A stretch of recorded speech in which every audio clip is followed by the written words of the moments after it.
Hello, how are you doing? So in this video what we're going to do is try to create the illusion of type breathing. If I do command return, you can kind of see what we're going to end up with. So first of all, command N to create a new file. You can also do file new obviously, and then action script 3.0. I've got this at 1280 by 720, but the size doesn't really matter. I'll go ahead and press OK. Choose the text tool. Type out the word that you're going to use. So that looks pretty good. I have this letter spaced a little bit, so it's on 1 here in the letter spacing, so it gives a little bit of space between each of the letters. We're actually going to close those up afterwards as part of the animation. If I cut this and then paste it, or paste it in the middle, I'll bring this up a little bit, and then I'm going to choose modify, convert to symbol, and we'll give it a name.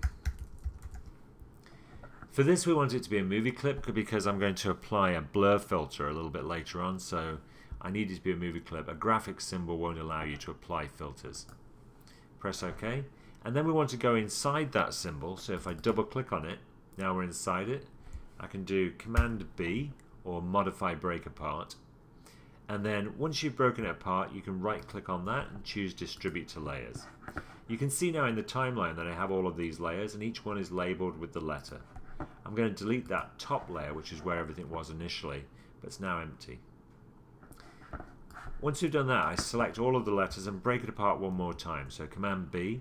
Now these are raw shapes, and I want them to be raw shapes because we're going to use a shape tween on it. I'm then going to go out to frame 160. I'm going to select through there, control click or right click and choose insert keyframe. And then anywhere between here you can select over the layers, so you get all of the layers selected, and choose create shape tween. On frame 80, with all of those frames selected, or sorry, all of the layers selected, I'm going to right click and insert a keyframe again. And then what we want to do in this center area with this selected is we want to move each of these letters in a little bit, and actually we don't need to have them selected. So the letter B, if I hold shift and nudge it, and then I can maybe nudge this twice actually, so let's try that, and then we'll nudge this twice. This one's maybe a little bit too close, so with the arrow I'll nudge it back a little bit, and then I want to nudge this over also, and then we'll do the same thing in the opposite direction. So I'll bring this in closer here. We'll bring this one in closer here. Maybe a little bit closer still by just using the arrow without holding shift. Shift makes it go, I think it's 10 times as far. So we want something like that. So this is bringing the whole word together. Also at this point in the timeline, I also want to make it a lighter color. So I'll take this down to that lighter gray. So now if we scrub across it, this is what we have.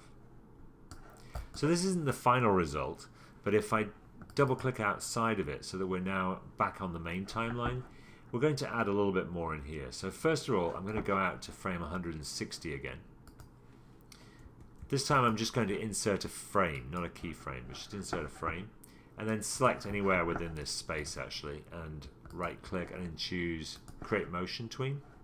At frame 160, I'm going to insert a keyframe and we're going to choose all. Then at frame 80, I'm going to select the piece of type or select the symbol and scale it slightly.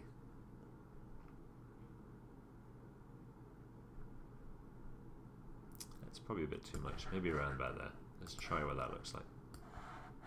Yeah, that looks pretty good. I'm going to leave my playhead at frame 80, and with the symbol selected again, I'm going to apply a filter. And the filter I'm choosing is blur.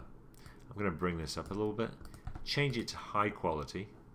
It's perhaps a bit too blurred. Let's bring that back. I don't want to lose the legibility too much of the word breath.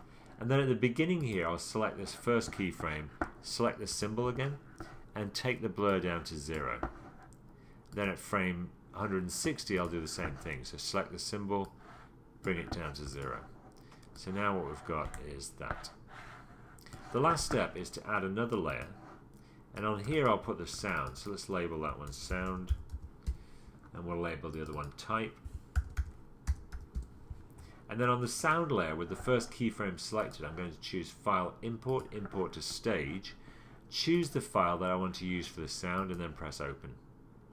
The sound file, by the way, I made first so that I get a sense of how long it's going to take, and then when I'm doing the animation, I can control the length of the animation based off of the length of the recording.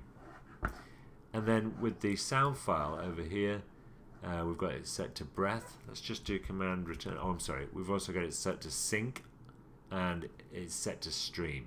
So under sync, I should say, it's set to stream. Then if I do command return, this is our final version.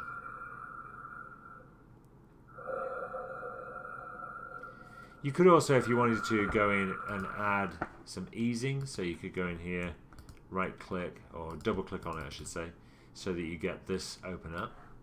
And then down at the bottom here, we can choose add ease. And I'm just going to add a simple ease set to medium. And then let's see what that looks like.